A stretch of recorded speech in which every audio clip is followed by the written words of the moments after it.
Fala, piazada, bom dia, bem-vindos de volta a mais uma aula de inglês e a gente vai continuar no ponto onde a gente parou da aula passada, beleza? Beleza, então. Vamos lá, a gente terminou na aula passada revendo isso aqui, né, falando dos modais, a gente entrou no may e hoje a gente vai falar do might. Como eu falei nas aulas passadas, o may e o might, eles basicamente servem para a mesma coisa, né? Eles só têm bem poucas diferenças entre si. E é o que a gente vai ver agora, tá? Vocês vão notar que eles são bem similares mesmo. Se vocês estão ouvindo alguém latindo, é a Cacau bem louca, a gente vai ter que lidar com isso, entendeu? Vamos lá. O might, então, para que ele serve? Ele vai indicar uma permissão mais formal, uma possibilidade mais remota. O may também, ele indica permissão, né? Uma permissão mais formal, uma possibilidade remota. Mas o might, ainda mais formal do que o may. Ele também pode ser usado para falar que o may já era mais formal do que o can. Então, se a gente tem uma escadinha aqui, eu tenho lá o can sendo bem informal, o may um pouquinho mais formal, o might, tipo, tá no topo da formalidade desses três de permissão, tá? Também pode ser usado para falar sobre ações e acontecimentos possíveis no futuro e no presente, expressar deduções ou dar permissão ou ajuda. É para tudo isso aí que serve, então. Eu vou falar de ações ou acontecimentos possíveis quando eu falava assim, por exemplo, galera, vou contar uma coisa aqui para vocês e I might get angry. Eu posso ficar brava. Quer dizer, talvez aconteça ou não. É um acontecimento possível, assim como pode também acontecer de eu não ficar brava. No futuro ou no presente, né? No caso, eu tô falando agora. Ou quando eu falo, né? I will tell you something and I might get angry. Eu vou te falar uma coisa e talvez eu fique cansada. Talvez eu fique brava. Cansada sempre, né, gente? Eu já tô falando do futuro, mas tanto faz, futuro ou presente, eu posso usar o might para falar de acontecimentos possíveis. Expressar deduções. Eu pego a prova de vocês, né? Tem uma prova lá fácil que eu dei para vocês. E algum de vocês, o aluno A, ele tirou 30. E eu falo, você tirou 30 na prova? You might not study. Você não estudou. Ou you might study. Eu sei que você não estudou. Então, quando eu falo isso, eu tô deduzindo que pela sua nota numa prova tão fácil, você não fez isso. Ou para dar permissões, you might do that, you might not do that, você pode fazer isso, você não pode fazer aquilo, ou I might help you, eu talvez te ajude, mas eu talvez não ajude também, e tanto faz. Dá um tom mais polido, sendo menos usado do que o may, então o may é realmente bem mais usado do que o might, e simplesmente pelo fato dele ser mais usado e o might menos usado, porque o might é um pouquinho mais formal. Quando se usa qualquer um dos dois, tem-se a intenção de falar de algo que é verdade e existe ou não. E a possibilidade de acontecer algo no future, algo no futuro ou não também. Então, a gente aqui pode traduzir o might e o may tranquilamente como talvez. Então, se eu falo I might get angry ou I may get angry, eu tô falando que talvez eu fique brava ou talvez não. Então, é realmente uma possibilidade disso acontecer ou não. Então, além de eu falar de permissão, de acontecimento, dedução, eu tô falando de possibilidade de algo acontecer de fato ou não acontecer. Existe a mesma porcentagem de probabilidade, ok? A estrutura, por que eu tenho a parte da interrogativa aqui riscada? Simplesmente pelo fato de que ela não existe.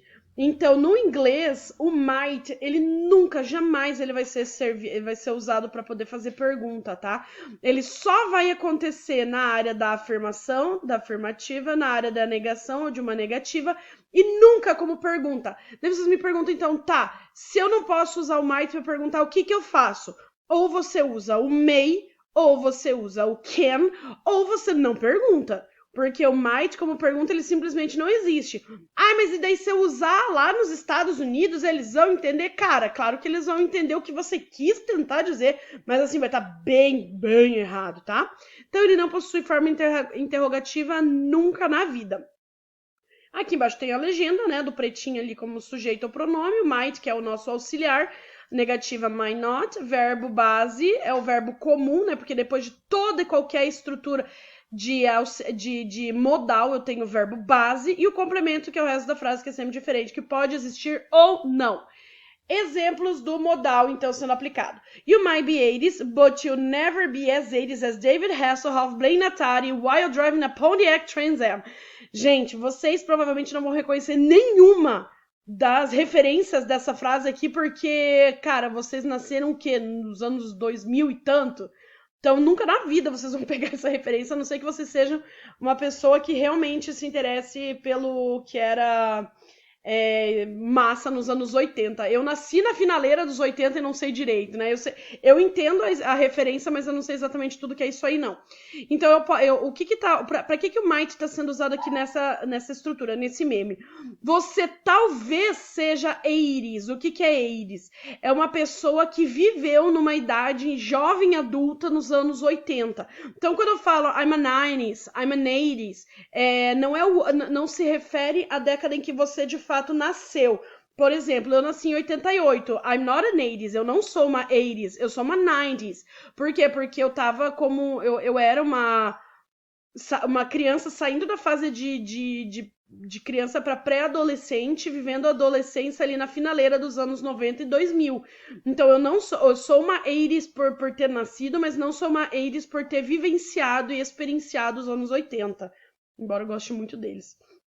Então eu tenho aqui, you might be 80s. Você pode ser uma criança ou um adolescente dos anos 80, mas você nunca vai ser tão anos 80 quanto o David Hasselhoff jogando no Atari dele enquanto ele dirige um Pontiac Trans Am. Gente, esse Trans Am é um carro, ele é tipo uma van que foi muito, muito sucesso nos anos 70 e 80, tá?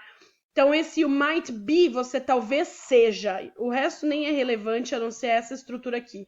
Sujeito, verbo modal, verbo base. E nenhum verbo é tão base quanto o verbo be, como be, e não como am, is ou are. Exemplo aqui, if you get a tattoo, you might cry because it hurts a lot. Aqui a gente volta nessa estrutura e nessa nossa legenda de cores, né? Então, eu tenho aqui, if you get a tattoo, se você fizer uma tatuagem, if you, se você, então temos aqui o you, que é como nosso sujeito, you might cry, você talvez chore, porque dói muito. Então, se você fizer uma tatuagem, você talvez chore porque dói muito. Isso aqui é uma possibilidade. Pode acontecer ou não. If you get a tattoo, you might or might not cry because it hurts a lot. Então, se você fizer uma tatuagem, você talvez ou talvez não chore, porque dói muito. Então, eu tenho aqui a frase na afirmativa e aqui a frase na afirmativa e na forma negativa, mostrando esse auxiliar dos dois modos. Então, aqui nós temos a nossa diva master, Paula Bracho, com o meme de You might think I'm annoying, but I just don't want you to drive and drunk and die. Então, você pode achar que eu sou irritante, eu só não quero que você dirija bêbado e morra. Um meme leve, né, pra gente usar aqui pra falar de might. Então, quando eu tenho might aqui em cima, eu tô dando a intenção de talvez também de possibilidade. You might think I'm annoying. Você talvez ache que eu sou irritante. Eu só não quero que você dirija bêbado e morra. Então, aqui embaixo, a gente nem tem nada de estrutura, é só o resto do meme. Mas aqui eu tenho o sujeito, o verbo modal e o verbo base. Think, de pensar, de achar. Tá bem? May or might. Então, eu tenho aqui o uso de um ou de outro. I may be wrong, but I might not. Eu posso estar errado, mas eu também posso não estar. Então, por que aqui eu usei may e aqui eu usei might? E a resposta mais científica para isso é porque eu quis. Entendeu? Porque tanto faz. Eu poderia ter usado may, poderia ter usado may, might. Mas o fato é que eu escolhi usar o may aqui em cima, o might aqui embaixo, só porque sim. Então, eu falo I may be wrong. Nossa, a Cacau não tá dando brecha hoje. Espero que não esteja pegando tão alto quanto ela tá metendo louco lá fora com os cachorros da vizinhança. I might be wrong, eu talvez esteja errado. But I might not, mas eu talvez não esteja. Eu poderia falar, but I may not. Ou I might be wrong, but I might not. Eu poderia estar errado, mas eu... Tanto faz, porque eu tenho duas frases aqui na afirmativa indicando possibilidade. Possibilidade de eu estar errado ou não. Possibilidade de eu estar correta. A resposta científica gramaticalmente correta para isso o quê? Se eu uso might ou may, listen to your heart. Os corações de vocês, gente, é isso aí mesmo. Tanto faz, só não uso might para fazer pergunta, tá bom? É isso aí, espero que vocês tenham entendido, espero que tenha ficado claro. Se não, daqui a pouco a gente tem chat. É isso aí, um beijo, tchau!